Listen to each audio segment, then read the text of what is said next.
तो दोस्तों वसुधा के आज के एपिसोड की शुरुआत होती है एक बेहद ही रहस्यमयी रात से।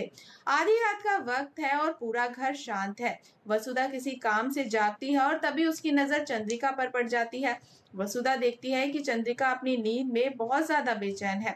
वो बुरी तरह से पसीने से तरबतर है और ऐसा लग रहा है जैसे कोई बहुत ही भयानक सपना, कोई बहुत ही डरावना साया उसका पीछा कर रहा हो।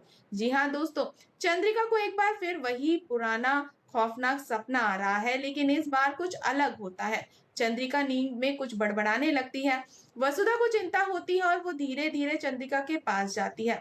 वो ध्यान से सुनने की कोशिश करती है कि आखिर चंद्रिका नींद में क्या कहने की कोशिश कर रही है। और वसुधा को लगता है जैसे चंद्रिका किसी का नाम पुकार रही है, एक नाम जो बार बार उसके होठों पर आ रहा है। वसुधा बहुत कोशिश करती है समझने की, लेकिन वो पूरी तरह से उस रहस्य को डिकोड ही नहीं कर पाती। उस रात तो वसुधा वहां से चली जाती है, लेकिन वो अजीब सी घटना और वो नाम वसुधा के दिमाग में घर कर जाता है। वसुधा पूरी रात सो नहीं पाती, बस यही सोचती रहती है कि आखिर चंद्रिका के उस डर के पीछे का असली कारण क्या है। फिर होती है अगली सुबह। वसुधा किचन में जाती है और देखती है कि चंद्रिका वहां खड़ी कॉफी बना रही है।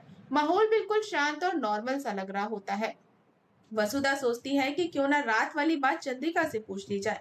वसुधा बहुत ही कैजुअल तरीके से बिना किसी शक के चंद्रिका से रात की घटना के बारे में बात छेड़ती है। वो चंद्रिका से कहती है, रात को आप नींद में बहुत परेशान थी और आप बार बार एक नाम ले रही थी, किसी गांव का नाम, मुंडवा। वसुधा पूछती है, ये मुंडवा क्या है? क्या इस गांव का आपके किसी पुराने अतीत से कोई कनेक्शन है?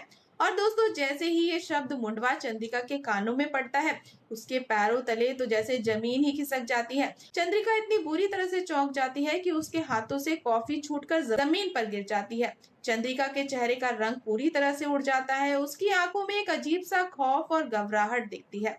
वसुधा चंद्रिका का ये डरा हुआ रिएक्शन देखकर पूरी तरह से सन्न रह जाती है। वसुधा को समझ आ जाता है कि उसने अनजाने में चंद्रिका की जिंदगी की उस दुखती रग पर हाथ रख दिया है, जिसको वो कभी किसी को बताना ही नहीं चाहती। तो दोस्तों, होना तो ये चाहिए था कि चंद्रिका वसुधा के सवाल का कोई जवाब देती, लेकिन इसके बजाय चंद्रिका वहां से बिना कुछ कहे नजरें चुराते हुए चली जाती है। और बस यही वो पल है जहां वसुधा का शक यकीन में बदल जाता है। वसुधा अब सोचने पर मजबूर हो जाती है कि आखिर इस मुंडवा नाम में क्या ऐसा खौफ है जिसे सुनकर चंद्रिका जैसी मजबूत औरत कांप उठी। चंद्रिका पहले भी मान चुकी है कि उसके अतीत का कुछ ऐसा हिस्सा है जो आज भी उसे डराता है।